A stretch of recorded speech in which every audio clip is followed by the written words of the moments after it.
What's up, ecosystem? Welcome back to ATI Auto Business Dispatching Live. My name is Jay. Thanks so much for taking the time to join us here on ATI Auto Business, your community auto transport media resource since 2017. Go ahead and do me a favor, jump in the live chat. Please do leave a like, share, click copy.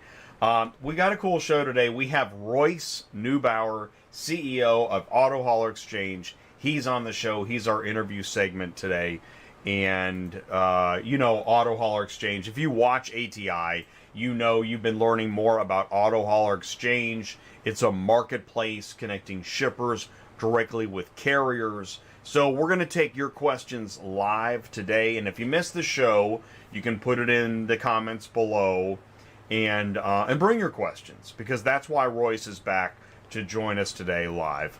And you know that on Dispatching Live, load board search advice, if you have a load board question, if you have a marketplace question, what's the difference between a load board and marketplace? We had Royce on the show previously to talk about that, but it's never too late to ask again and learn more about what some of this technology of the future of car shipping looks like. And by the way, there's all different ways to do things, so don't get too excited. Get somewhat excited. You know, this is ATI. But before you get too excited, we have to read the disclaimer. I don't really like it either. I'm already kind of tired of it, but here we go. Please be aware that the views and analysis provided on Dispatching Live relate to the auto transport industry as a whole, may not relate directly to ATI Auto Business, Auto Transport Intel, any affiliates, advertisers, or audience members. All viewers and participants of this content expressly waive any rights during this live program, whether in voice, chat, comment, video, or audio, and have been advised and encouraged not to say or express any opinions that may relate to ATI Auto Business, Auto Transport Intel, any advertisers, affiliates, audience members, audience of the company, or individual, and should not feel like they have the right to do so. So basically, if you're going to share something, keep it vague, but detailed and vague, no company names, and we're here to talk about the industry as a whole, so thank you very much. Oh, yes, by the way, please do help me wish a warm welcome to my co-host on Thursdays, Sue. Can you hear me? Hey. I can hear you. Can you hear me? I can hear you. I can see that we're about to enter the Dispatching Live effect. Do you see this? Yep. So if you feel a bit queasy, Crazy. if you feel uncomfortable, right? Your voice goes weird, you start to get a crick in your neck, it's the automotive truth. I know, it's strange. You know why I talk like, you know why I say that? Because we've been delivering news. And we've been, I heard this phrase, like, favorable coverage. We didn't get favorable coverage. And I can't stop bringing it up because it's like, really? Like, in automotive, where it's all about teamwork and, all this stuff, you can't handle a little unfavorable coverage if that's the news. So, so dispatching's hard. Why do you think it is so hard? Yeah. Because there's so much unfavorable coverage to share, right? True. I don't like it either, man. I really don't. But I started Dispatching Live for a reason, and that was because this is a really hard... Being a dispatcher, booking loads, is a really ugly side of the business. And it just needs to be dragged out into the sunlight and examined, even if only for 90 minutes a week. Okay. So don't worry, you're right. If you feel uneasy, you're right in line. This is Auto Transport Community Media since 2017. That's right, ATI Auto Business has been doing it since 2017. We're still here, and we're looking at the full ecosystem: new and used, and dealers, and auctions, and carriers, and brokers, and dispatchers. Yeah.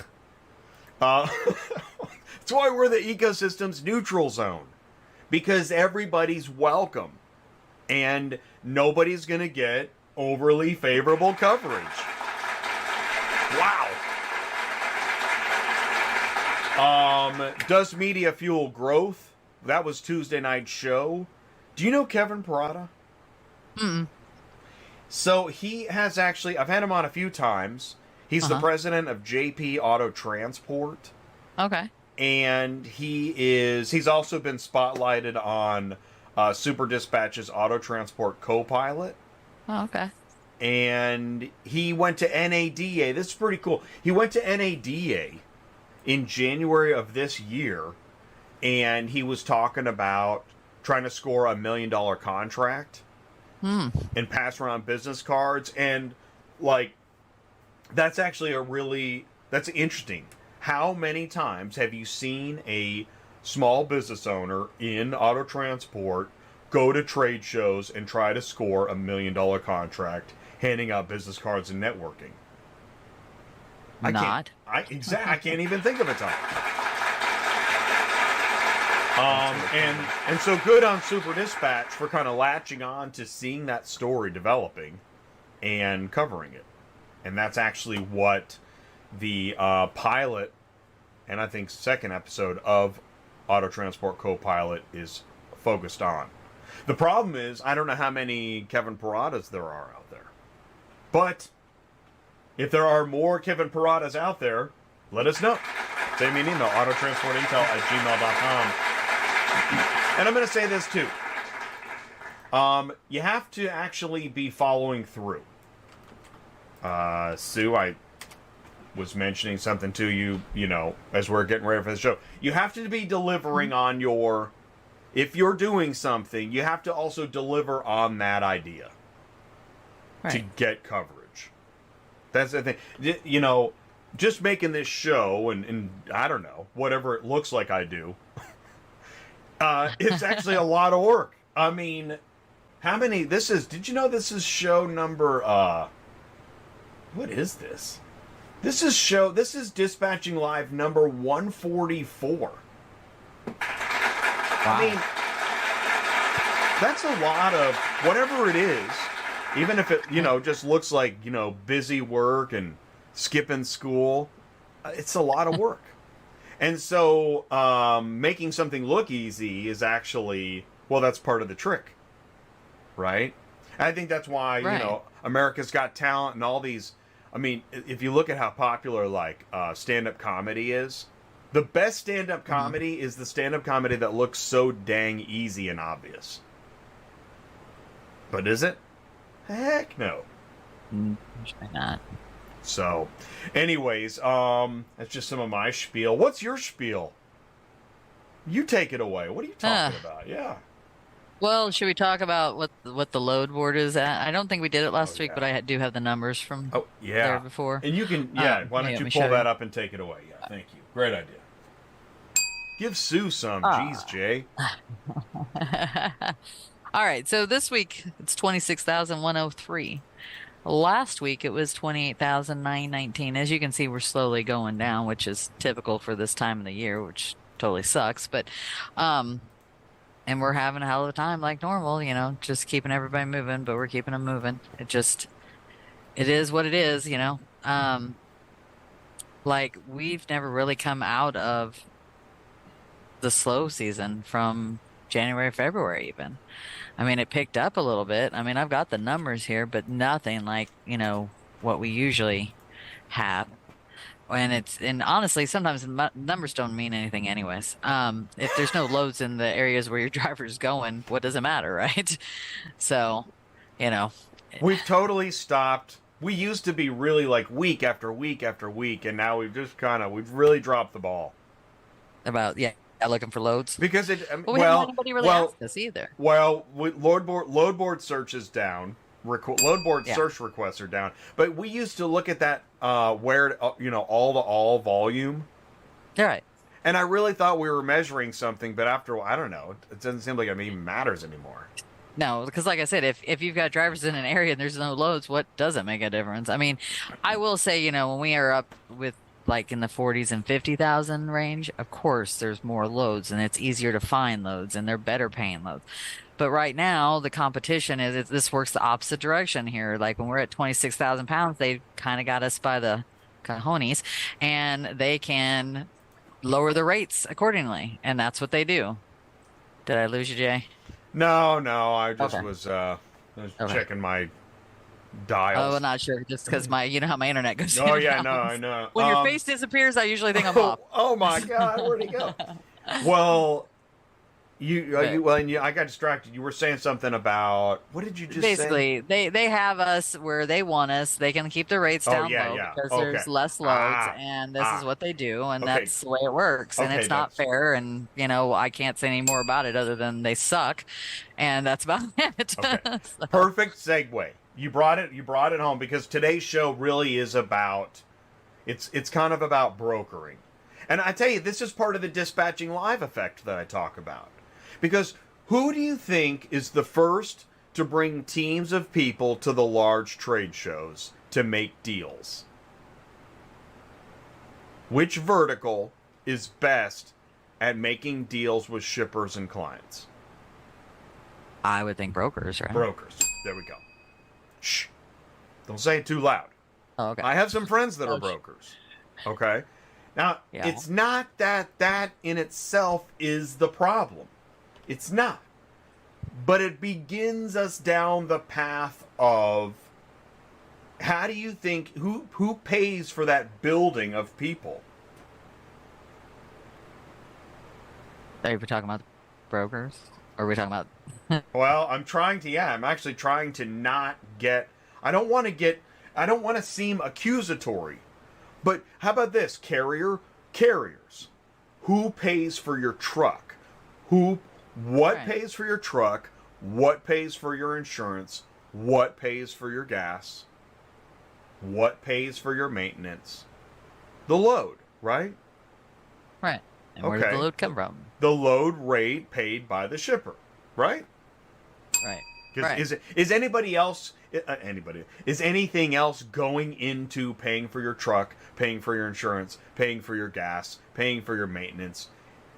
Is there like a side hustle? We hear the side hustle. Do you have a side hustle? Probably not.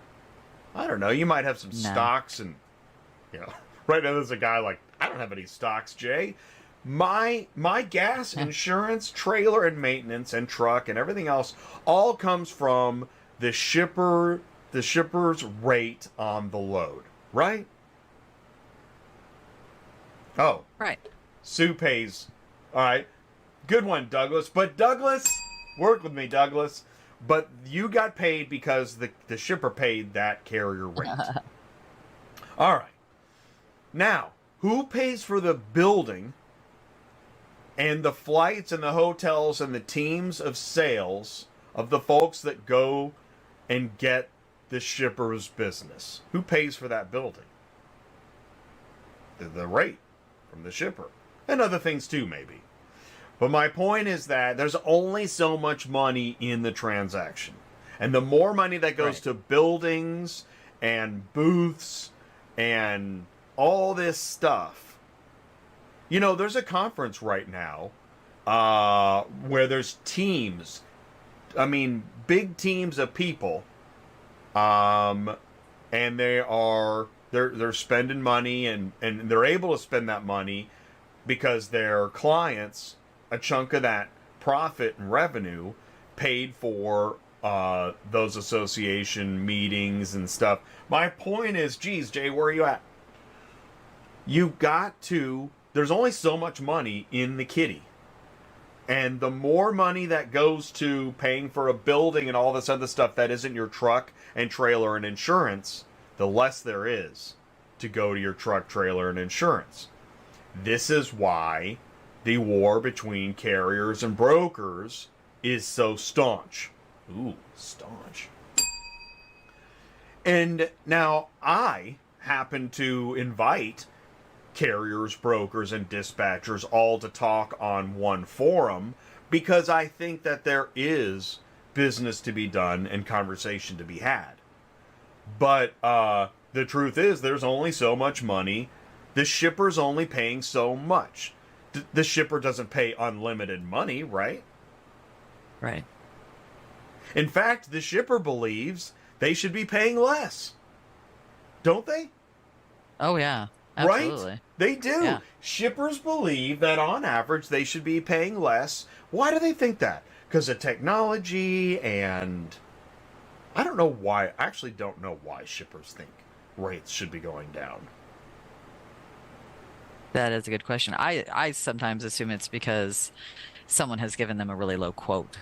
You know Oh, what I mean? good one. All right. Hey, that's a good one. Actually, that's really. And why would someone give a really low quote?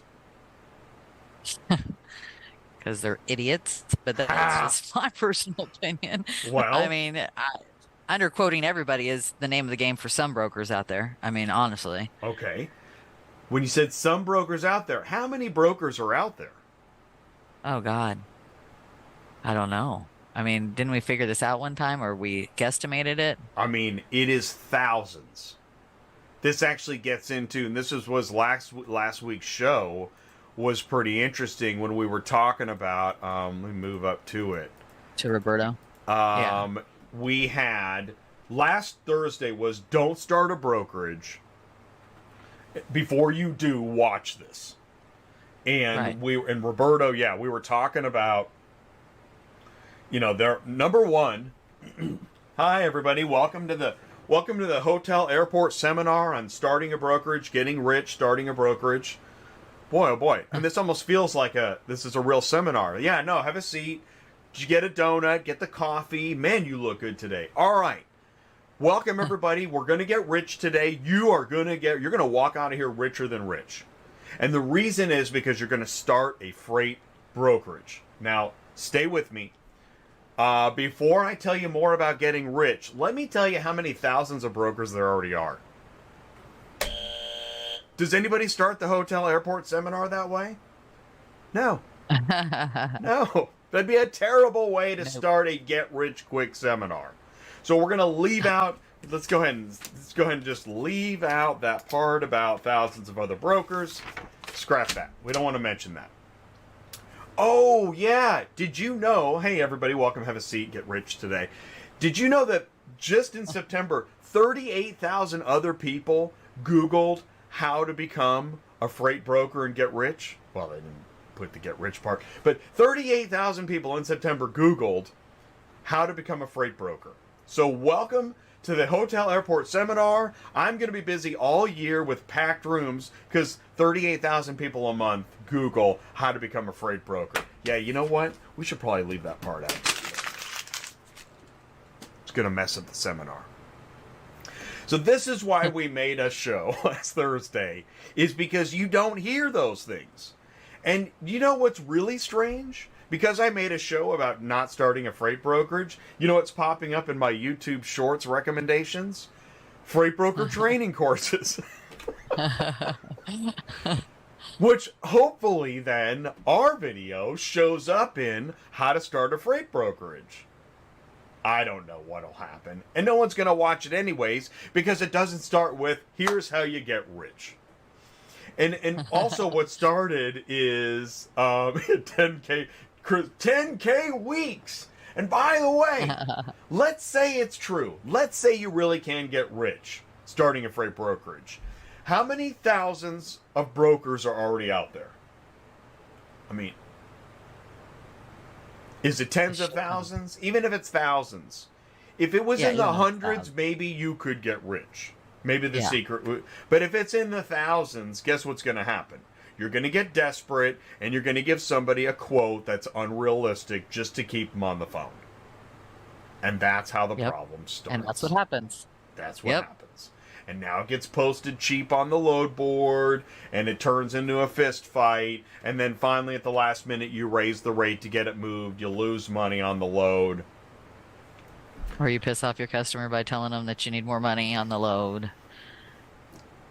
That always happens. Or you get a dispatcher on the phone telling you, listen, man, my driver will pick it up, all this stuff, but now your pride is hurt, and so you can't give him the load, and you got to raise the rate anyway. It's crazy. I don't know why. I don't know. So here's what's cool. Auto Hauler Exchange is a technology, a marketplace. There it is, Jared. Okay, what's the difference? Auto Hauler Exchange is a marketplace rather than a load board. It's a marketplace where shippers post loads and get connected directly with carriers so that there's nobody in the middle that went to a hotel airport seminar and thought they could just siphon off money to create another building that nobody needs. Now, I realize there's going to be a few hurt feelings in the audience, and I'm not here to say you can't live your dream. Right? Dream crusher. Right. Actually, that's what one of the dispatchers I worked with. It was a guy. This guy was a broker in the office, and his nickname was Dream Crusher. Shout out, Dream Crusher. Oh God, that's funny. Anyways, and here's what's cool. So then Skip Kavanaugh posted on LinkedIn, just in case you think brokering is easy, here is your workflow diagram. And if you think it's just gobbledygook, let's go ahead and take a look at it. It starts with a quote, and you give a quote, and either, you win the customer or lose the customer. If you win the customer, that quote turns into an order, which you're going to put into the CRM. And then there's going to be a log, and you got to go back and forth, and then you got to give pricing. And then you turn that into, let's see here. Help me out here. Now we're at verify enrichment. Oh, and I guess now that you have the order, see, it seems like this part happens in the dispatch. But then brokers have dispatchers. Oh, this is getting too complicated. I thought I was just going to get rich. Sue? Yeah. Not happening. By the way,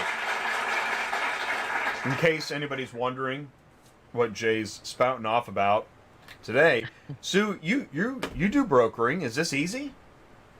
No, it's not. I mean, I will be honest, it's probably a little bit easier for me than other people, only because I am not just a broker, and I am not basing my income or paying my employees or paying my big, huge building, which is not a big, huge building, off of that. I'm also a dispatcher, and that's my main gig, shall we say, and brokerage is my side gig, and sometimes brokerage is more than the side, my dispatching side. It just depends. Certain times of year I'm just swamped, but I don't have to go through all this stuff because most of my stuff is from customers I've been dealing with for years and years and years, and they trust me.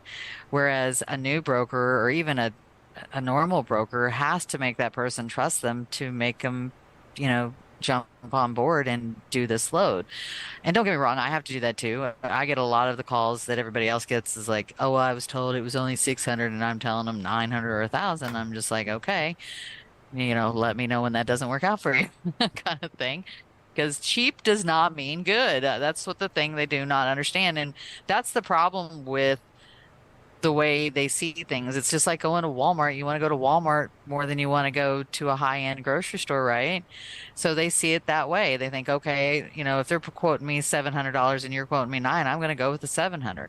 Doesn't mean it's going to happen. It doesn't mean you're not going to get your car banged up either. So it's kind of like a toss-up, but you can't explain that to them. Everybody goes cheap, cheap, cheap. So. Also, something I was thinking while I was looking at that, because I gotta address the full picture. There are some of what we've been focusing on here on Don't Start a Freight Brokerage is if you're an individual and you think you're just gonna start making $10K a week, think again. Yeah. Okay, but yeah. There are nationwide businesses, large businesses that do not want to work with 1,000 individual carriers. They just want to pick up the phone and talk to one company that handles everything. And this is why, like a company like Acertus. A company like Acertus works with large businesses that actually have they need many things. They need a lot of vehicles moved.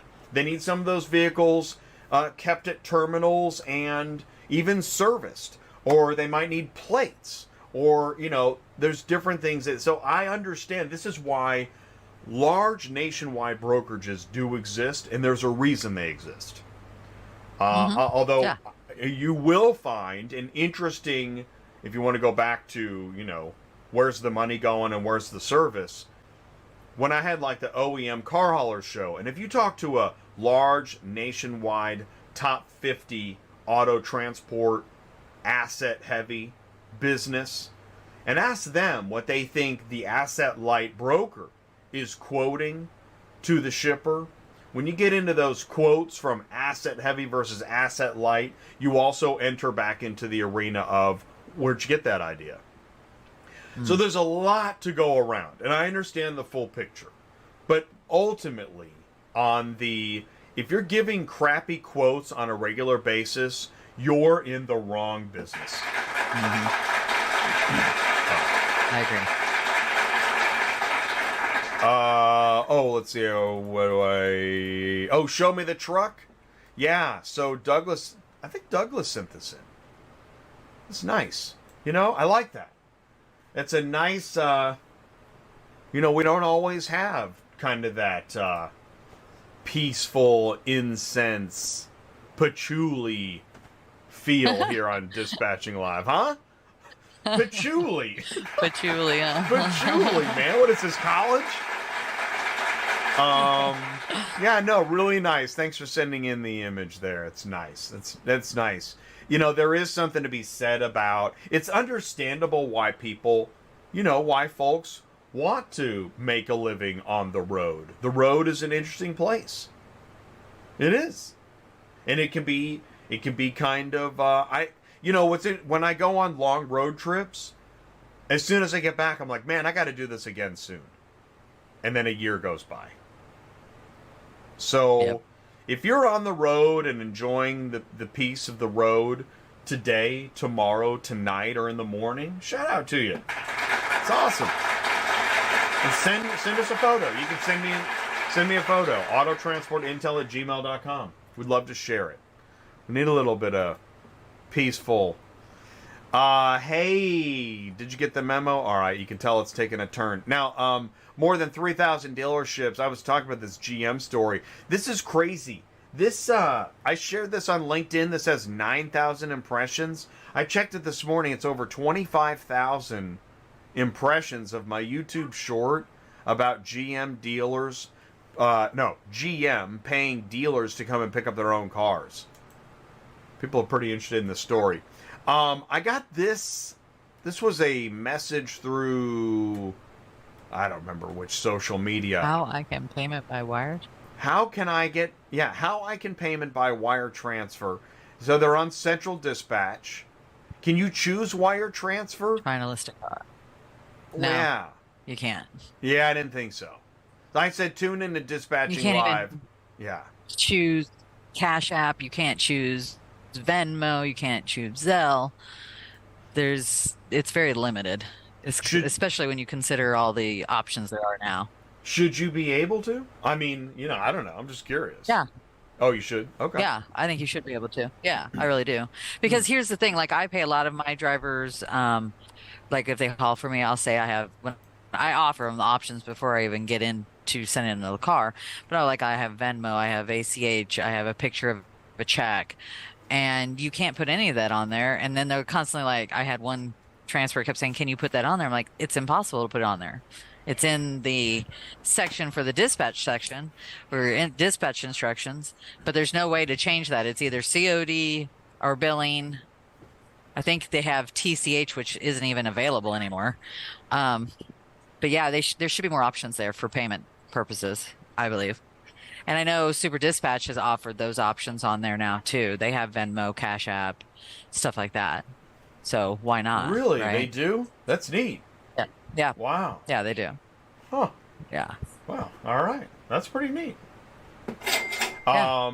And BGA said, yeah, I mean, you can get creative. You can use the additional info notes for all kinds of fancy communication. Yeah. Yeah. So. Yeah, you can do that, but don't get me wrong, that's where I post all my stuff, but do you know how many times they call and ask me, I know. even if it's on there? Every single time. I don't know if there's very few and far between that don't call me for it and ask me those questions. So I know. nobody wants to read it. That's the problem. Well, welcome to Auto Transport. You can do whatever you want. and people do. Oh, that's true too. Speaking of brokers, man, we're just laying it on the brokers today. It's all right. What comes around goes around.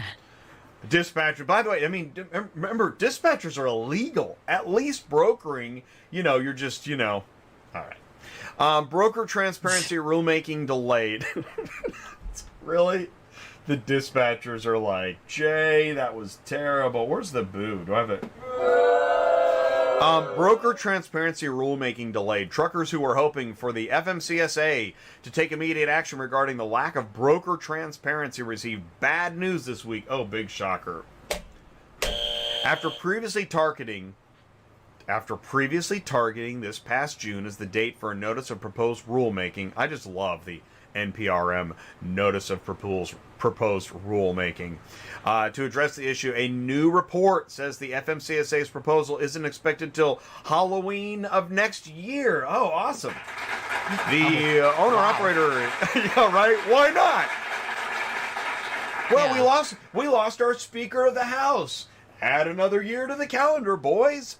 The OOIDA, which represents small business truck drivers, OOIDA has spoken up about the lack of broker transparency for decades. And they petitioned the agency to take action in 2020. Well, we had COVID. We couldn't do it then.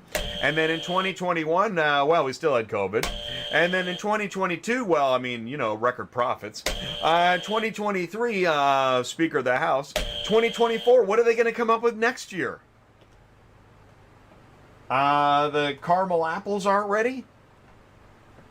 The continued delay is BS, says OOIDA President Todd Spencer. Transparency has been required since 1980. He added the FMCSA is completely aware of the rampant broker fraud that continues to take advantage of truckers and that the agency should be expediting this proposal, doing anything it can to stop fraudulent activity. Hundreds of thousands of small business truckers simply trying to put food on the table. Yikes. Who wants to sponsor a coffee? Okay, I'll tell you what. Here's what we got to do. It is now time. I think we got the stage properly set. The mosh pits are going and everybody's really ramped up. It's time to bring in Royce Neubauer of Auto Hauler Exchange. So do me a favor, stick around, because right after this, we're going to be live with Royce. Ask Auto Hauler Exchange your questions live. Here we go. Are you ready to take a leap into the future of vehicle logistics? Auto Hauler Exchange is the first pure B2B marketplace in vehicle logistics, where shippers and carriers live and work directly in one ecosystem with no middleman. Shippers simply post their shipping opportunities directly to highly vetted carriers around the country. Once a carrier sees a shipment opportunity which fits their need, they simply check that shipment out of the exchange with just a few clicks of a button and with no third-party interaction, getting your vehicle on the road with ease. We have proven our B2B marketplace is a more efficient, transparent model for vehicle logistics, where shippers and carriers connect one-on-one. Take it from our clients themselves.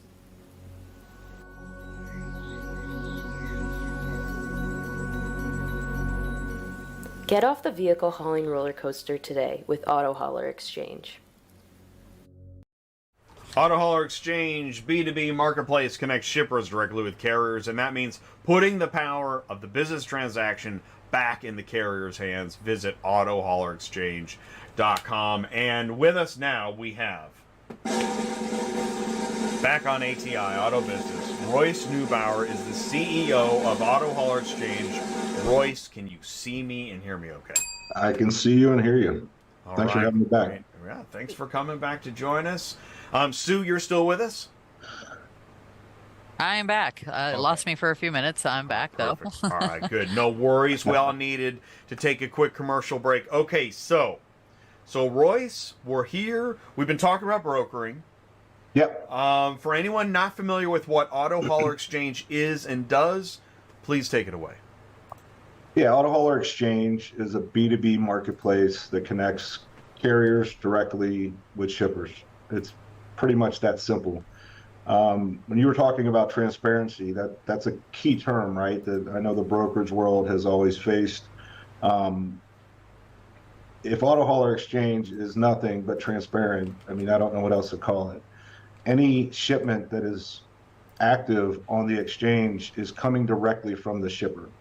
You have the shipper's contact information, you have the address, you have the VIN, the VIN's decoded, you have the price that the shipper wants to ship the car at, not a brokerage price, it's shipper direct pricing. So when a carrier is interacting with a shipment, they're interacting directly with the person who owns that vehicle. So as soon as a carrier checks out a VIN and is on their way, they get all the pickup information, the shipper gets all the driver information, dispatcher information. So those two entities can communicate in one ecosystem. There's no broker in the middle kind of bogging it up. I think I heard you say that. I think I heard this is that if it's a move, if it's a vehicle shipment with some frequency and it's not overly complicated, this is a perfect opportunity to just set it and forget it, shipper to carrier, right? You don't need somebody in the middle. No. And quite frankly, if the shipper wants to go direct with that carrier and just bypass the exchange, go for it. We're okay with that because we feel that we're bringing so much value to the carrier by offering them opportunity after opportunity to maximize their capacity, that they're going to keep coming back to the exchange because there's going to be thousands of shippers that are going to have vehicles for them to ship. But if they have a loop and they see an opportunity that is a consistent loop and they want to go direct with that shipper, more power to them. That's exciting for me. That creates a really interesting opportunity for community building that I don't think we see on a traditional load board. No. I mean, I think you guys were going through your load boards earlier, right? How many of those have 100% shipper direct pricing, and how many of those truly connect the person that owns that vehicle that needs to be shipped with the driver? I mean, that's what we're talking about here, right? We're talking about efficiency, transparency, and an ecosystem where the two most important aspects of that shipment are connected together, right? The shipper and the driver need to communicate. They don't need to have that third party in the middle asking questions, picking up a phone, then going back and asking another question, then picking up a phone, and things get lost in translation, right? So for us, when I started examining vehicle logistics, and we started examining it from the brokerage lens, so I know that world inside and out. I just didn't see a need for brokers to not necessarily not be in the industry, but they don't need to own the industry. And what I saw is that brokers own this industry. That's right? Whether you're a large asset heavy fleet that has a brokerage arm or you're an asset light broker, they're controlling 90% of the shipments. And if you look at the largest load board out there, how many of those are direct shipper shipments and how many are brokerage shipments? It's overwhelmingly brokerage shipments, right? And if you go to every other load board, that's what you're going to see, which, that is what it is. I mean, it's just the way the industry has ran for the past 15 or so years. The marketplace that we created is just different than that. Brokers are not allowed to actively post in it. They're not allowed to actively look for opportunities in it. If you have a brokerage MC, we're not going to approve you to be in the exchange. This is shipper direct to carrier direct. And the reason we're trying to create that type of ecosystem is because carriers need to be getting a percentage back. That percentage of the take that the broker's pulling out is now coming back to the driver, coming back to that dispatcher, coming back to that trucking company, so they can recruit more drivers, they can take care of their equipment, that they can pay for those repairs, things of that nature. And, I think when you look at our industry as a whole, some might say we're 20,000 drivers short, some might say we're 100,000 drivers short. I think it's closer to that 100,000 than 20.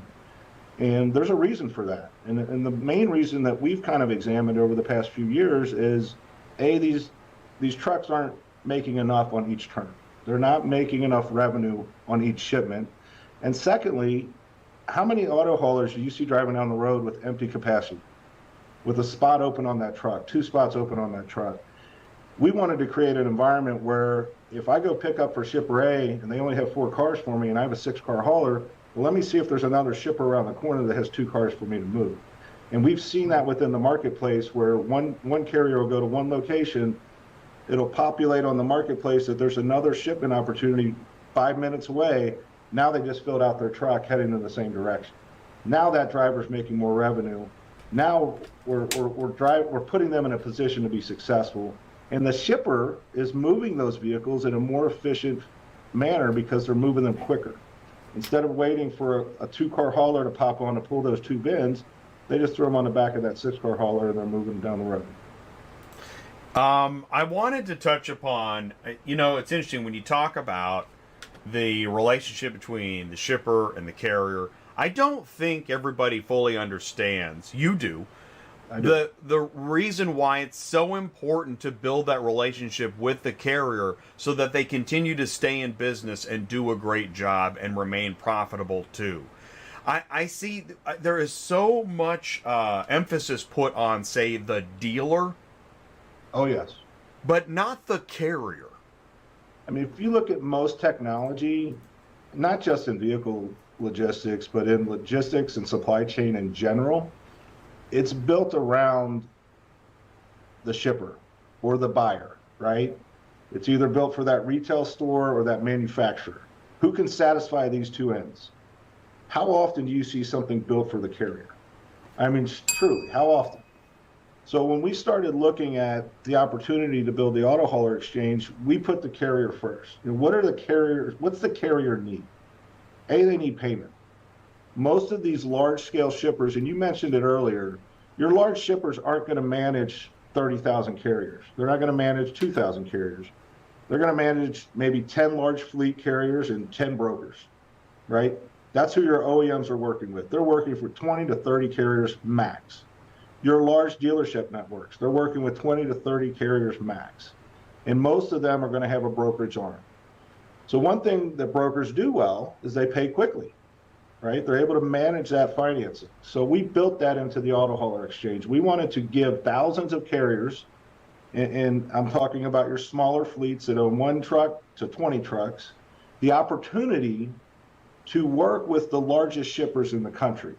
And by us partnering with the largest shippers and allowing them to market to tens of thousands of carriers nationally direct, they're building relationships with those carriers in each of those markets. So, for example, we've got carriers that are out of Kansas City that want to come in and out of Michigan all the time because there's a lot of VINs up here in Michigan, right? So those carriers are marketing or on the exchange looking at 20 or 30 different shippers that we work with in the Kansas City market, 30 or 40 different shippers we work with in the Michigan market, and they're just doing loops. And they're constantly turning their wheels and filling their trucks. Now, what did we do in that relationship? We didn't facilitate it. We're not in the process of negotiating anything. We're not dispatching drivers. We're not doing anything of that magnitude. All we've created is a venue, an ecosystem for them to communicate together. And that's what a marketplace is. It's a conduit that connects shipper and buyer. And the difference between a marketplace and a broker is somebody that's going to negotiate. They're going to get revenue from the shipper. They're going to get revenue from the carrier. And then they're going to try to manage it and they're going to try to control it because they don't want to give up too much information. I don't want my driver talking to my shipper. I don't want my shipper talking to my driver. I'll be the person in the middle that's going to handle that. Our marketplace eliminates that factor. And it's a conduit that allows them to live in one ecosystem and communicate together. Then, the tech piece. It's interesting how we've been talking, I've had this show recently, tracking car haulers with GPS, and whereas technology is seen as a hindrance. But really, technology should be seen as an advancement to one's own business abilities to do more business faster. 100%. If you're adding technology to your infrastructure, if it doesn't make you more efficient and help drive revenue, you shouldn't add it. There's some great technologies out there, right? You guys talk about Super Dispatch all the time. They have the best driver app in the market. I think everybody can agree upon that, right? So that's a good reason to be a part of that app. If you're just paying for a load board that you're going to beat your head against a wall and you're going to get ground out by some broker, why not jump on something that costs you nothing, which the Auto Hauler Exchange is free for shippers and carriers. And once that transaction is done, the carrier gets paid directly from us the exact same amount they booked it from the shipper. And the reason we're paying the carrier is because most shippers are going to make us wait 30 days, 50 days, 60 days to get paid. 90% of the carriers out there can't afford to sit on checks 90 days, 30 days.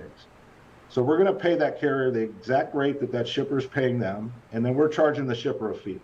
And that's just a transactional fee that we charge them on every successful shipment. So at no point in time is the carrier going to be getting dinged a fee or brokerage fee or anything of that like a broker might do, right? So the payment comes from the shipper, so the shipper knows exactly what they're going to be paid, and on every shipment, the market's going to tell them if they're posting it right. You know, when you talk about brokers or individuals taking a shipment cheap just to get in with somebody, and the shipper wants to pay less all the time, well, they want to pay less because they don't know what the real rate is. Is this broker just charging me too much? Is this carrier just charging me too much? Well, when the shipper is actually posting a VIN themselves, and we're giving them data to say, hey, this is what that market has yielded over the past 30 days or the past 10 days. This is where you can expect to pay, but you decide what you want to pay, Mr. Shipper. They can post it higher, they can post it less. It's entirely up to them. But the carriers in the exchange are going to show them if that was posted right or not. So if that VIN's sitting and it's churning and it's not moving, they're going to get updates saying, hey, your VIN's been sitting 10 hours, been sitting 24 hours, been sitting 48 hours. It's going to tell them they need to up the rate. Now, if they post it and it jumps off in 10 seconds, maybe they posted it high, and they can kind of figure that out along the way. But the goal is to move VINs as quickly as possible through the exchange and to have that carrier feel good about the rate that they're getting offered, because that is shipper direct pricing. And if they don't like the rate that they see, we're putting in a bidding system for them. We're going to give them an opportunity to say, hey, shipper, I like the lane. I really would like to pick that vehicle up, but I need an extra $50. And if the shipper wants to accept it, they can just auto tender that to the driver right away. But it's between those two. There's nobody else in the middle other than the person that owns that vehicle and the carrier themselves. So then I think once we get through some of those questions, then how do I stay loaded? This is where a carrier then, if they realize, oh, payment and relationship and technology, but how do I stay loaded? Yeah, so within the exchange, you're going to build out kind of your own system, right? So in the setup process, you're going to go through, and one thing that we do for the shipper is we vet the carriers, right? And I think some brokers do, some brokers don't. A good broker should be vetting every single carrier that they're loading. So our system will track the carrier's insurance, DOT number, and things of that nature to make sure we've got good, solid carriers that have all the right, insurance and regulations in place. Now, for a carrier to stay loaded, they can do two things. A, they can set up their automatic notifications, and the system will notify them of shipments that are kind of in their route, or they can just stay in the exchange. So anytime a shipment is in the exchange, they can pluck it as quickly as they want. We are building in a route optimization tool that's going to notify them on specific routes that they like. So they'll be able to kind of predetermine which routes they like. Like, I want to go from Cincinnati, Ohio to Cleveland, Ohio to Detroit to Chicago, back to Cincinnati. And they could put that loop in, and the system will start to notify them of any VINs that are within a certain mile radius of that loop. And it's going to be able to populate their phone or their computer and say, hey, there's 50 VINs available if you want to go check them out. That way, they can just auto tender and keep themselves in a loop or keep themselves moving for weeks upon weeks. VINs are going in very quickly now, and they're getting plucked out very quickly. On average, it's less than 20 hours, 24 hours that a VIN will stay on our exchange, which is much faster than industry standards. We're seeing a lot of the same carriers go in and pluck specific lanes that they like. But we're also seeing a lot of new carriers come into the exchange. We didn't go live really full bore until March of this year, and we have over 2,000 carriers that have signed up organically. that tells me that there's something valuable for them in the exchange. That tells me that they see something that they like. They see something that they feel is fair. They see something that they feel is transparent. And they're able to work with shippers that they didn't have a chance to work with in the past. We were talking about, Sue and I were talking about number of loads on the load board. You know, we think that the number of loads available is an indicator of how much we can book. But I think, right, where's that? That's wrong. That's not even close. That's wrong. It's wrong. Explain. So, please explain. Yeah. Listen, a lot of your viewers know I came from the brokerage world. I worked in that world. I still work in that world with my other business. Brokers will post lanes for multiple reasons. They're either rate shopping for an RFP, which a lot of them do, or one shipper called 20 brokers and said, hey, here, I've got a lane, go work on it. And 20 brokers are posting the same lane, and they're all hustling to get the cheapest truck, right? So now that looks like 20 different shipments, when in reality it's one. So you might see 60,000 shipments posted. I would venture to say half of them are fake. The difference between our marketplace and a load board is if a VIN is on the marketplace, the shipper had to put that VIN in, which means that VIN's either at an auction that they just bought or that VIN's sitting on their lot. So that shipment is real. It is legitimate, and that's a vehicle that needs to be moved because it's coming directly from the shipper. Nobody else is putting in the VIN other than the shipper. So those are real shipments. They're live shipments. You can trust that they're there. The only frustration that we hear from carriers about our exchange is sometimes the VIN moves too quick. They were looking at it, they were calling their driver, then before the driver said yes, another carrier pulled it off. That's something that we can't really control. My thought process back to the carrier is if you like something and you really want to move a shipment and you see it, you better go grab it, because there's a carrier down the road from you that's going to do that. Because the fact that we are getting shipper direct pricing is generally pricing the VINs at a very fair rate, at a very profitable rate for the carrier. What we're finding, most of our dealer networks, they want to move those cars faster than they're currently moving them, so they're pricing them a little bit higher than they did in the past. And we're seeing that the value that they're getting from moving the car faster, they're lowering their carrying costs, number one.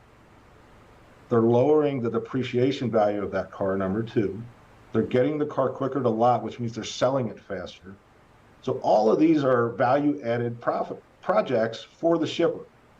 So instead of just beating a truck's rate down, they're looking at it and saying, well, if I move it quicker, I'm going to sell it faster, which means I can go buy another car and I can sell that faster. Now my turnover is faster. I'm making more money as a dealer. So we're kind of flipping the paradigm on the concept of logistics has to be cheap. That's a spend center for me. Not necessarily. If you look at it from a different lens and say, hey, if I get valuable carriers that have good equipment with good drivers that are going to take care of my cars, and I'm not going to have to pay for damages, and I'm not going to have it sit in the service bay for 4 weeks to get repaired because the driver damaged it, and I can get it here in 24 hours instead of 72, I'm going to make more money as a dealer. So I might as well pay an extra $50 to move that car, right? So it goes back to that concept that technology needs to bring value, and it needs to bring efficiencies, transparency, and help drive revenue. And we're seeing that the auto hauler exchange is helping drive revenue to shipper and carrier, because it's allowing them to see each other for who they are and communicate together and build that relationship. Got a couple good questions in the live chat, and I want to say this is that, so because what Sue and we used to look at, let's say we saw 40,000 loads on the load board. Well, 10,000 of them could be underpriced, and that's why there's 40,000. Mm-hmm. Whereas if we only see 20,000 loads, maybe the prices became more accurate, or the desperation level in the marketplace became higher. I mean, this is where just looking at the load volume doesn't paint the full picture. No. But before I take a break there, because BGA then asks, am I using your board right? Every time I log in, I see only 6 loads on your exchange. I would say no, because there's a heck of a lot more than that. Um, I would suggest that they call into the office and speak to George. George is our one of our top reps that can help walk them through any issues. There might be a setting issue that's on their screen that's only it's kind of shrinking that their viewership, whatever it might be, a range, a city range or something like that where there's not a lot of VINs. So I would ask them to call in and speak to our team, and they'll walk them through. It's probably something in their settings. I want to do this. What's a phone number? Can I share a phone number? Do you know what number? Or maybe someone in the live chat from Auto Haul Exchange can put in. I just shared the link to the page. Kelly's in the live chat. Kelly's in the live chat. All right, Kelly, if you'll share that. Super Mac, talking about compliance. Super Mac, I believe from Super Dispatch. Does Auto Haul Exchange have a compliance process? For carriers? I believe that's the question. So I think we're talking about vetting carriers. Yes. So, like I said, anybody that's going to be loading or have carriers that could be loading shipments, right, trucks, they need to be vetting those carriers. So one of the promises we've made to our shipper partners is that only vetted carriers that meet their insurance requirements and meet their safety standards and that have a either no rating or good rating with the FMCSA and DOT are allowed to have visibility to the exchange. So we do have a lot of carriers that get flagged when they're trying to set themselves up, and for whatever reason, the system won't push them through. Our team will see what reason that they got flagged for, and we'll reach out to that carrier. So if a carrier has a conditional rating, I'm sorry, you're not going to be in the exchange, right? A conditional rating means you've either been over your logbooks too many times, you've had too many accidents, or you got too many repairs that need to happen on your truck, and you haven't fixed those problems. Most of our shippers won't allow conditional carriers to move their vehicles. But if you're in good standing or have no rating, which a lot of newer carriers don't have a rating, they just haven't been stopped by the DOT enough to have a rating, right?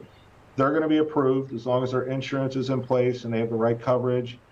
Certain shippers have different coverage values. So there are certain shippers where you have to meet a certain requirement as far as your insurance value to have visibility of their specific opportunities. And we're going to be building that into the system as well to show that, hey, this OEM has this requirement. If you want to ship for this OEM, you have to match this requirement. And if you need help getting insurance, then we can help facilitate that for you through these insurance binders and have them reach out to certain insurance companies. We want carriers to be able to work for every shipper in the country, right? Your large fleets control OEM freight. Your brokers control OEM freight. We are onboarding our first OEM now, right? And it is a different process. OEM freight is great. It's very consistent. Well, maybe not today with the strike, but here in a few months, hopefully, when things are settled down and manufacturers are pumping out cars a little bit more. But it is very consistent. The routing is very detailed. You know exactly which dealer networks you're going to, and you can start to really build relationships around that OEM freight in a different way. Well, there's thousands of carriers out there that's never had an opportunity to work directly for an OEM. They're going to have that opportunity in the exchange here in the next few months. We're working with one of the largest dealer networks in the country, where they have over 400 dealerships, and we're slowly adding dealer by dealer by dealer, which is creating a network for carriers to really do round trips between dealers. And you're working for the same dealership, might be a Ford dealer, might be a GM, might be a Hyundai, might be a Nissan, but it's the same network. And you're working for one of the largest groups in the country. These carriers have never had that opportunity unless a broker gave them that opportunity. Well, now they're going to be working directly for that network. Hauling for OEMs and round-trip dealer moves, yes. Those are two of the highest desired types of auto transport business moves you can have. 100%. Yeah. Wow, that's awesome. So that leads me into, I think, my final question is, how hard is it to do all this? I mean, this is a big thing to do. Because you have to satisfy shippers, you have to satisfy carriers, there's all the compliance, the payments, the technology, and then make it all work and then continue to grow it. How hard is this? So building a technology company is a lot different than building a service business. I can tell you that. But what I did learn in that service world as a broker for the last 23 years, you kind of understand what shippers really need and what they really want, and what carriers really need and what they really want. And you figure that out by asking questions. What are you looking for in your relationship with a carrier? That's the first question we ask every shipper that we interview. And a carrier, what are you looking for? If you could build a perfect environment and you just drove your truck, what would it look like? And almost to a man, so I don't want to work for brokers anymore. I want to work directly with the shipper down the street from me, but I know I can't because they're not going to pay me fast enough. So I got to work for this broker. So when we started building the auto hauler exchange, we put those good things that a broker does in there, the payment side. That's a value-added partnership from a broker. They're going to pay you quick. And from a shipper perspective, carrier procurement. You need to procure thousands of carriers around the U.S. and maybe Canada and Mexico and beyond. And you need to make sure that they have the right insurance, the right authority, and all those things, right? So we built that into the exchange. Now, building it in is difficult, but once it's built, right? And it becomes pretty self-sufficient after you've built it. Now we're just trying to improve, right? So building carrier relationships, our team wants to educate carriers on how to use the exchange. So like you said earlier, one individual's only seeing 6 VINs. That's got to be a settings issue. So I want them to call in if they have any issues. They're going to speak to a human. We do have an operations team to answer questions. We have an onboarding team to help carriers if their insurance falls or if they get damage a vehicle. We're going to work with them to get all that taken care of. From our perspective is to continue to improve the product, to make it more efficient, to make it what I like to call dummy proof, which means if it's dummy proof, I can log in, I can post a VIN, and I can check a VIN out. And if Royce can do that, then it's dummy proof, I promise you. So, at the end of the day, living in that service world for so long, I always tried to find a way to be more transparent, to be more efficient, and to figure out a way to get out of the way. Right? How do I connect carriers with shippers? I never understood really why brokers exist. I mean, from my first days of doing it. But then you kind of understand as you start working with large corporations, all right, yeah, that they're going to pay in 60 days. This carrier has to get paid in 10. Right. There are reasons, aren't there? There are reasons, especially your large national brokers. There are reasons. There's no question. But there's no reason that they control it all. And when we built the exchange, we wanted to make sure that we were creating an environment where shipper and carrier can coexist and work together hand in hand. And it is a big lift. I think that the toughest part, Jay, is the change management, getting people to look at it differently. I think, Sue, we ran into an issue with you when you checked out your first vehicle with us, where your factoring company wouldn't set us up, right? They're like, who are these people? Right. What do they do? Right. But they actually did. But they ended up doing it, yeah. Yeah. So we've had to reach out to the factoring company and say, no, we're not a broker, but this is what we're doing. We are going to make the payment, though, so your carrier can work through the exchange. Right. And then, it's just changing people's concept of how things are done. We've been doing it the same way over and over and over again, right? And when something new comes to play, people want to question it, which is fine. I like people questioning it because once they see the difference, they don't go anywhere. It was kind of like the first time you got an Uber. You didn't call a taxi the next day. You just jumped into the next Uber. Right? I've thought about my first Uber experience periodically, and I remember how strange I thought it was. It felt weird because you're in somebody's car. I actually didn't even understand what was happening. I was with somebody who called an Uber, and I didn't even know what that meant. And they said, "I'm going to call an Uber," and I thought, okay. So then we're walking around, a car shows up. we got in, and I thought, what are we doing? Is this your buddy? Who is this?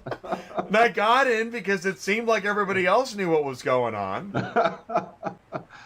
So, And I mean, then that's we got part to of our it. destination, yeah, and I was like, oh, This is great. Right? oh, yeah. So that part of it's probably the heaviest lift for us is really deep diving with people to show them that there is a different way and there is a new way. And once they give it a try, we keep growing. Every shipper continues to pump more VINs in after they've tried it. They're telling us that we're more efficient than their other products that they've used. We're telling us that the platform's easier to post VINs in and pump VINs through. Carriers have gave us great feedback on how to check VINs out. The carrier format, the way that carrier portal is set up by carriers. We didn't have it set up until we interviewed 50, 60, 70, 80 carriers. And we started putting a little piece here together, a little piece there together, and they were telling us exactly what they wanted to see. And we had one finally just tell us like, oh, this is perfect. It's just like I'm shopping on Amazon. And just go in, put the VIN in my cart, check it out, and I'm off and running. So we wanted to keep it simple. We wanted to keep it, we wanted to, like I said, dummy proof. If Royce can do it, anybody can do it. And I think we've got it to that point, and we're just going to keep improving on it. And we're going to improve on it with shipper feedback, with carrier feedback. Perfect. I was going to ask you, if people have feedback, what's the best way to I would say get it to you? The best way is to email us. You can email me directly, Royce at autohaulerx.com. Our team, or you can call in. Our team is, like I said, you're going to speak to a human. You're going to talk to somebody on our ops team. Email. Our engineers, we meet weekly with our engineers with new ideas, new concepts. Sue brought up a good point earlier, and I think that's fantastic that Super Dispatch has this, but Zelle, Cash App, Venmo, we're building all that into the platform as well. Isn't that another thing? That there's things are changing and moving so fast now fast. Yeah, this whole set it and forget it technology of yesteryear is now rapidly, I think technology is rapidly aging. Whoa. I think that's almost a Bob Dylan quote. There's no question. There's no question. It's wild. I mean, if you're not trying to stay 2 steps ahead, you're going to get passed by. It's just that simple. And it's not easy to build out. And I mean, this has got to be, again, to build a technology platform is a huge undertaking. Yeah, we started this 2 years ago, right? Yeah. And we didn't go to market until December of 22 with 2 shippers and maybe 10 carriers. And we just had them beat the heck out of the product till March. Try to break it. Tell us what's wrong. Tell us what you want us to change. That was our pilot, and we got off the ground, and then we went. We used what we call a crawl, walk, run phase. So we were crawling, December, January, February, 1st of March. We started walking March and April, and we started running in May, I think. And just since then, we're over 200 shippers nationwide, and over 2,000 carriers nationwide. Like I said, we're onboarding our first OEM, and we'll be in the process of onboarding our first digital auction by year end as well, which will give us access to over 1,000 dealerships. Awesome. Yeah. So what we found is the exchange has been very diverse. We're moving fleet vehicles, we're moving remarketed vehicles, we're moving new vehicles. We're working for independent dealers. We're working for publicly traded dealers, networks, OEMs, digital auctions. So it's across, all verticals within vehicle logistics. We're seeing value. Yeah, I want to add, for anybody that doesn't know, it doesn't really matter that I just got excited, but the reason I did was because in the ecosystem, in the automotive world of why cars move, new and used, OEM, dealer, digital auction, is you're really looking at all of the verticals that can take advantage of your technology platform and help connect shippers directly with carriers in various transactions across the board. Various right? transactions, Yeah. and honestly, the more Wow. volume we have, the more trucks are going to get maximized, right? All those spaces on that trailer are going to get filled. And if I've got 50 dealers in, Metro Detroit, or 100 dealers in Metro Chicago, I guarantee you, if you got a 10-car hauler, you're going to be able to fill up on the exchange, right? And the goal is to make sure every spot on that truck is filled, that the driver is maximizing their potential on their revenue earning, and that the shippers are maximizing the value and efficiency of moving those cars. And the best way to do that is to connect the two best players, the two biggest players, and that's shipper and driver. Well, and one of the things necessary, because I'll take meetings and talk to companies about opportunities or what their competitors are doing, and you have to look at all the different niches. It seems like you all are, like, you're looking at different trade shows, different types of meetings, different types of businesses, because some of the companies that are really making big changes and doing a lot of social media they're looking in all the corners of the map to see where they can grow business. And the individual owner operator doesn't have the ability to do all that. No, they don't. The individual owner operator is driving the truck, right? And they're trying to put food on the table, and they're trying to make sure they can pay for their repairs and pay for their fuel. And I think that's when the brokerage world started. Technology is what created the freight broker. Load boards is what created the freight broker. In the end, though, there hasn't been a change in 25, 26, 27, 28 years. It's been the same thing. So the concept of the auto hauler exchange evolved out of freight brokerage. There's no question. But it eliminates the broker as the conduit. The technology becomes the conduit. Wow, it is now time we're entering the next era. That's why I saw when I was putting together next generation of shipper to carrier order fulfillment. That's really where we're headed now. That's where we're headed. Yeah. That's where we're trying to take it. And you're at the forefront of that change. That's awesome. Auto Hauler Exchange. Royce, CEO, thank you so much for taking the time and your participation in this channel. Thank you both. We really appreciate it. Yeah.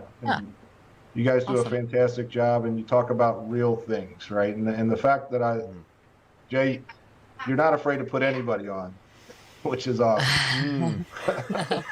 They're afraid to come on. No, I'm really proud of what's been built here, and this is an information exchange, if I may. 100%. So no, I appreciate that, and that's what's neat. I didn't come find Auto Hauler Exchange and say you gotta come on the show and talk. You all found me, and that is amazing. I appreciate that so much. It is. There's a real kinship of the way we look at information and business. It's neat. 100%. That's a wonderful thing. And there's a lot of great companies out there: broker, dispatcher, technology. It doesn't matter. In the end, everybody's trying to make a living. But I've been around enough carriers long enough to understand that they're the forgotten ones. And everybody's building something to satisfy that shipper, that retailer, that dealer. And we're trying to build a product that's really going to help them move their wheels faster, get them paid more, and fill out their trailer. So we're really excited and proud of what we're building, and we think it's bringing value to an industry, and think it's bringing value to the forgotten ones in this space, which we feel is a carrier.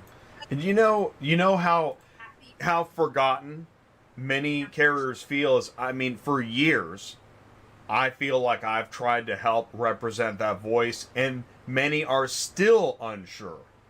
100%. Jay, how many shows do we go to where they talk about transportation and logistics in the driver?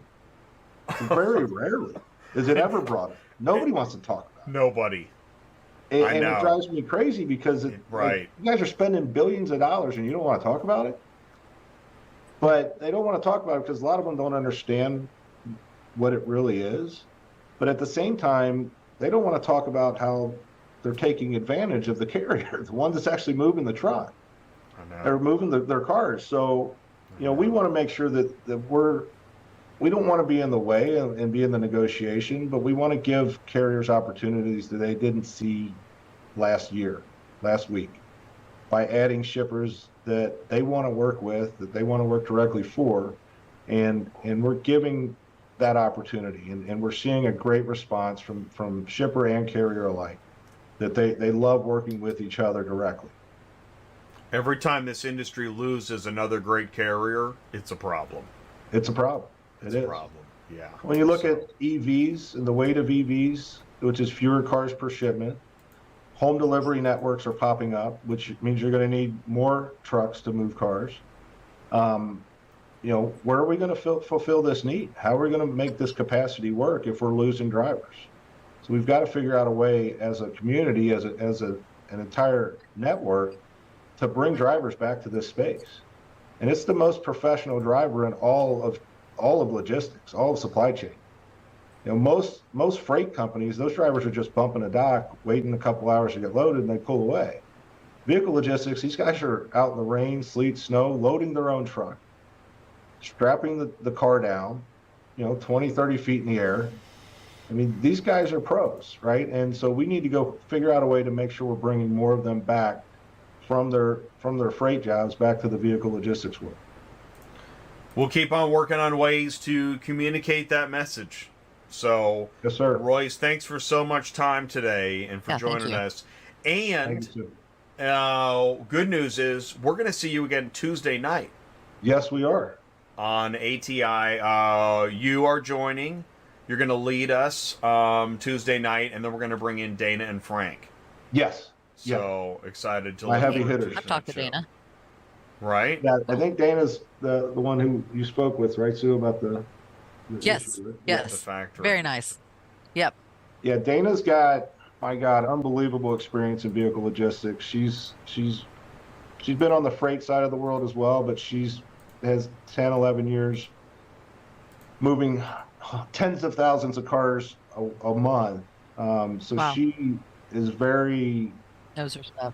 She knows what she's talking about, knows what she's doing, but she is very carrier-centric as well.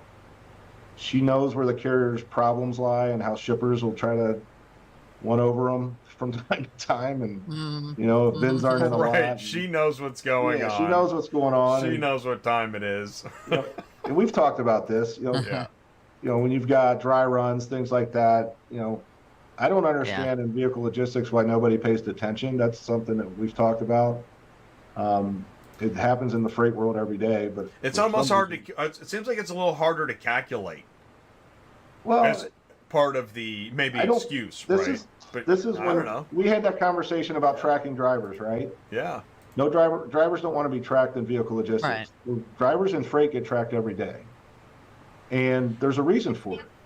The biggest reason is detention, because if that geo stamp shows when they showed up and then shows when they departed, that's how long it took to get loaded.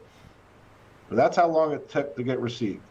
So it gives them a chance to build that detention. Now, if I'm a vehicle hauler and I'm not getting paid detention, I can understand why they don't want to get tracked too. Right? But one of the biggest reasons that we need to track it on our end is so nobody has to pick up a phone and call the driver. The shipper can just log into the system and say, all right, Bill picked up the VIN yesterday at 2. Looks like he's going to be here on time. I'm going to make sure my clerk is here to receive him at 5 o'clock because that looks like his ETA. Instead of having to pick up the phone and call the driver, it's just easier once the drivers kind of buy into it. But I can understand them questioning it out of the gate. We had to go through that back in 2015 and 2016 on our freight side when we were starting to track drivers and it was new. Now, 95% of drivers on the freight side of the world get tracked on every shipment. So it is new to the vehicle side. There's no question. I had no idea. Sue, you're not on the show Tuesday night. Is there anything I didn't ask that you wanted to? Are we good? No, I thought we'd covered everything, and everything's been. I've had no problems after we got through the whole factoring thing, everything's been Yeah. great. So Well, we appreciate that. Cool. Okay. Well, Royce, gosh, we kept you so long. It's been great. I mean, and I love that, on Dispatching Live for the longest time, we really didn't have a lot of guests. But now, right. Royce, I think you're now at our longest. I'm a little long-winded. Yes, it was great. And it's been twice too. Really So awesome. Especially knowing how much you've got going on. So, Royce, I'll just leave you here. Thank you so much. We'll see you Tuesday night, and then we'll have a little powwow on Monday to go over stuff Tuesday, and that's the way we do it here. So, I mean, anybody who has something they want to add, autotransportintel@gmail.com, reach out to Auto Hauler Exchange. Royce will let you go. Thanks so much. Have a great day. Thank you both. You guys take care. All right, take thanks. care. You too. All right, that was awesome. Yeah. That makes a full show. And you know what? I realized? I didn't even go into the live chat. Let's do that real quick. Okay. At the top of the live chat, and then we'll go into comments. At the top of the live chat, James Jason Adams, don't worry, I'm currently building just another load board. I might even call it that. Okay. And Another Super load Mac, board? so because we need to get just another. Well, it's actually interesting after that conversation then to go into what would let's say James Jason Adams is building another load board, calls it just another load board. What would be why another load board is I guess the question. If you What is and the what? if you build another load board, what is it about building another load board that will help? Because I think Auto Hauler Exchange laid out that what makes them different is they're connecting shippers directly with carriers, thus eliminating the broker. So it's not another list of loads with phone numbers and do whatever you want. It's more of a let's cut out a middleman so that more of the shipper pay goes to the carrier. And the shipper knows who the carrier is, which is interesting. This gets into the broker transparency argument, which is interesting. They kicked that can down the hall for another year. What would you add? I don't know. I don't know if another load board is. I don't think it would survive, honestly. I mean, there have been other ones that have tried and they did not. I mean, I hate to say it, but Central Dispatch kind of has the monopoly on that whole situation unless you're a big broker and then you have your own load boards. And like Royce's is totally different because it's not based off of like brokers going on there. So it's a totally different animal when you compare it to Central Dispatch.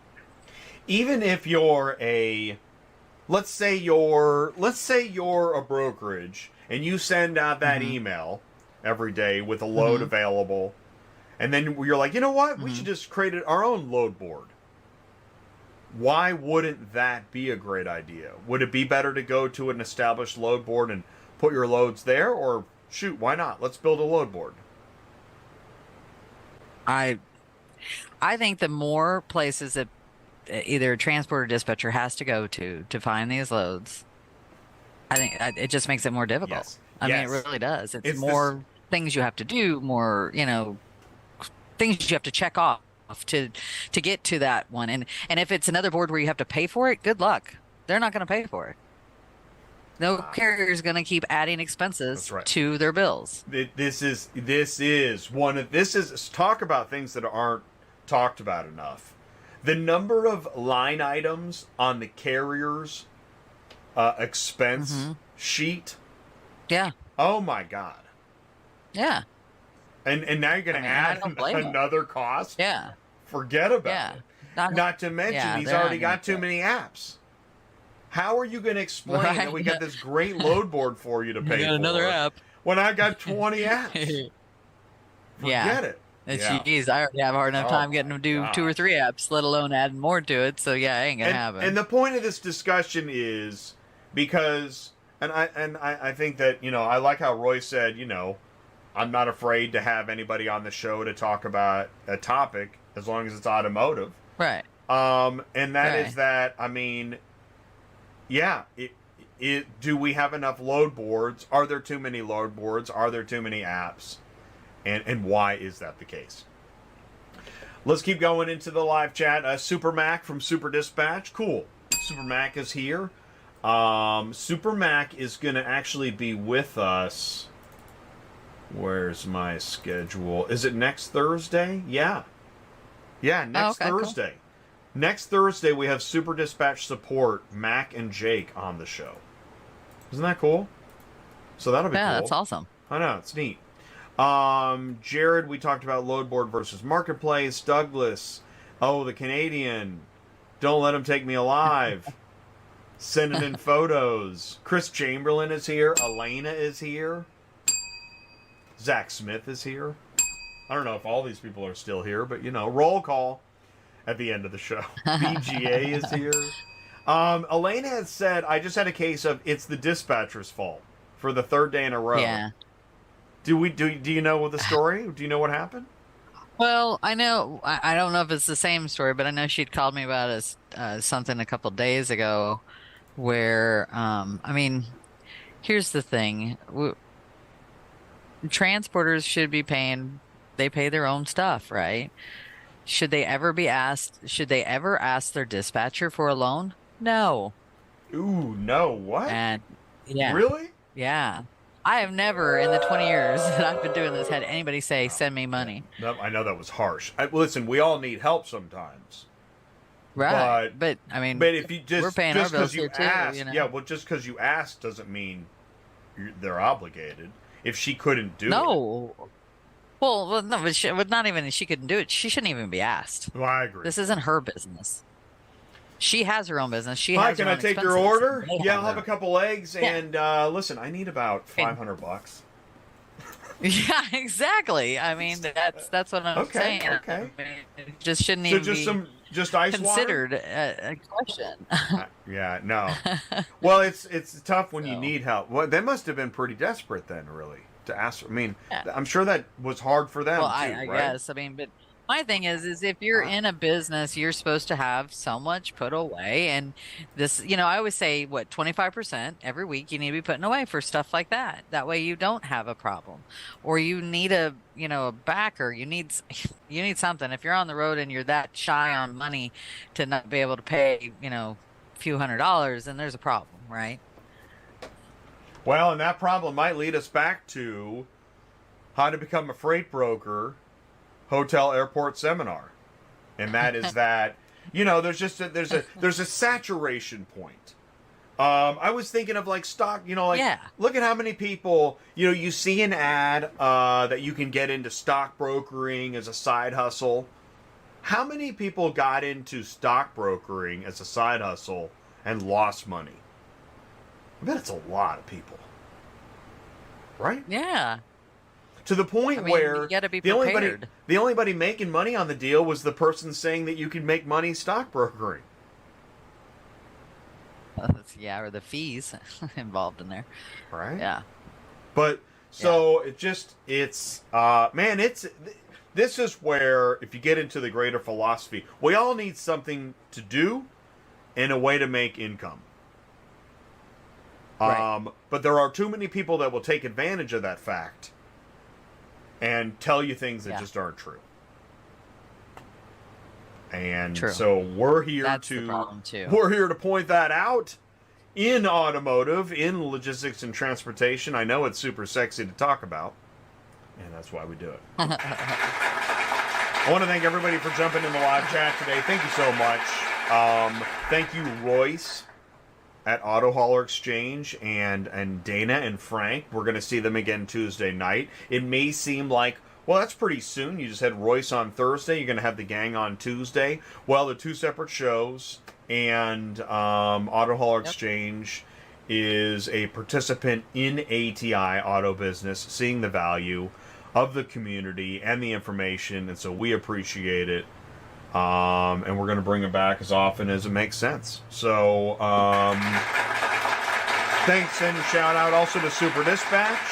Appreciate you. Superflow Systems and Murphy Auto Transport Services. Really? Yeah. Heck yeah. Really? Murphy Auto Transport Services. Hey, perfect time. Did you say you have room for drivers? I do. I have room for a 3-car, possibly up to a 5. I don't have any rooms for any of the bigger haulers right now. But if you're looking for a dispatcher, we have room. Give us a call. All right, so let's dive into this for a second. When you say you have room, you don't mean you have rooms, like not like lodging. It's not an Airbnb. I have room for a spot. You have availability for carriers looking for a dispatch service to book loads, make phone calls while they stay on the road, while they stay loaded. I put the phone number. Verify the loads, put them in. Yeah. Well, there you go. So, now what all do you do other than sitting around counting our money? No. What does a dispatch service? Why should a carrier? There's going to be a carrier right now, live or on demand or on the podcast, thinking, well, maybe I should get a dispatch service. Sue, why should a carrier consider hiring a dispatch service to help them? Well, honestly, like we always say, like we're your office on the road, which is true. You're not going to be taking these phone calls where they call you just nonstop. Where you at? Where you at? Where you at? Kind of thing. That's not the only thing we do, though. We find the loads, we book the loads, we put them in pickup and delivery order for you so that we save you time and gas money. We also verify them to the best of our ability. Don't get me wrong. I mean, some things happen and sometimes people lie. So we verify them as much as we can, and so that when you get there, you know who to talk to, the time they're open till, what time they open at in the morning. We also do all of your accounting. So once you drop that load, that is, say it's a bill, we're going to bill it out for you. We use Super Dispatch for everything, so all of your loads will be on there with all your information, including any releases that you might need or anything like that.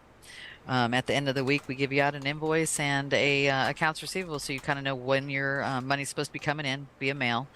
They give us a date, we put it on your accounts receivable, so you know when to expect it. If it doesn't come in, we always ask for people to let us know so we can call and find out what's going on, because once again, people lie. We have to go around things. And we do have a tickler file, so we, if they say they're going to pay on the 11th, I don't know if everybody knows what a tickler file is, but it's 1 through 31.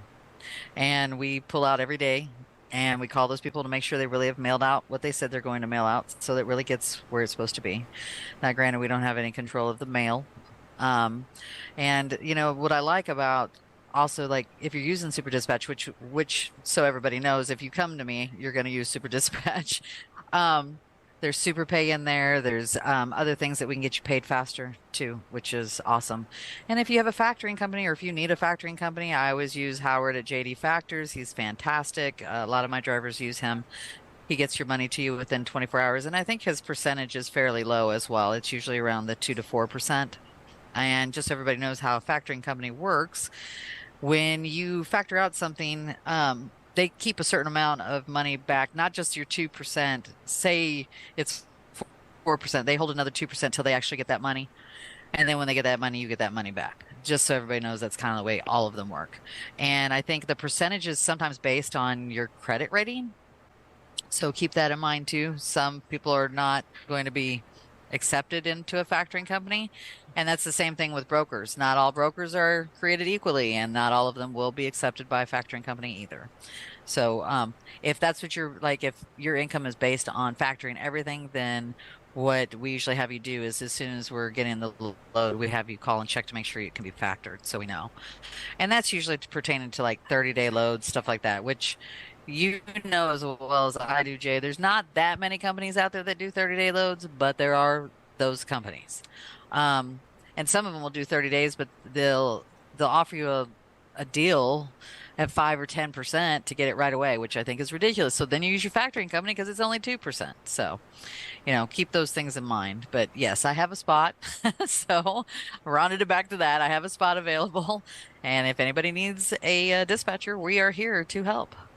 Give us a call. For owner operators that haven't had a dispatcher before, and I know this because I worked as a dispatcher, if you're feeling like, man, you're doing it all by yourself, it's weighing you down, and you're trying to get a spouse or a family member to get involved, and then you realize, man, I got to teach them everything. A dispatcher can hit the ground running, working in your back office, and signing you up and everything else for all the new curves Right. and things like that too. And the thing is, when you hire a family member, you may not know what they're doing. I know as a dispatcher, I was busy all day. There's always something to do. Yeah. Whether you're making a phone, you're making a phone call following up on payment. You're making a phone call to make sure a car is ready. You're searching for loads. You're communicating about what's the order pickup, what's the order of delivery, where are we going next. There is so much to work on in the back office of logistics that is why I stand up for dispatchers and say this is a real occupation. Oh yeah.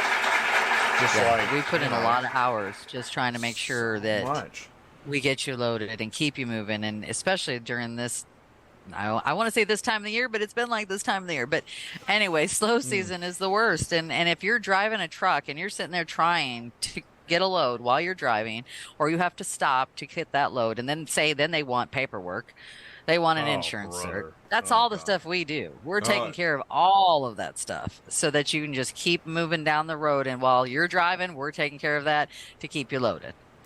But if you are an owner-operator and you're able to handle it all yourself, hats off to you, really.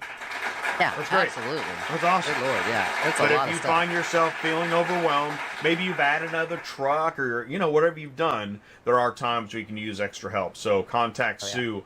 MurphyAutoTransportServices.com. Sue is at 417-273-0021. Jen may answer the phone, right? Yeah, Jen or Janice. Yeah, Jen or one of Janice. them will answer the phone usually. Yep. Email murphyautotransport31@yahoo.com. Yep. All right, cool. All right, awesome. Full show. We covered everything. Tomorrow on Cars on the Move, loading a 9-car hauler live. Wow. At Midwestern Car Carriers. Yeah, so join us at noon for that tomorrow. So cool. Yeah, that's been pretty cool. And then Tuesday night is Auto Hauler Exchange. Thanks for a great show, everybody. Thanks for tuning in the live chat. Auto Hauler Exchange, thanks for the notes and answers in the live chat. If you missed the show live, please do leave it in the comments below. Don't forget to leave a like, click share, click copy, grab that YouTube link. Thanks for watching ATI. And all right, what do we say, office? What do we say, office? Goodbye, Sue. Goodbye, Sue. Thanks, everybody. Take care, and we'll see you soon. Thank you, everybody. All right. Peace.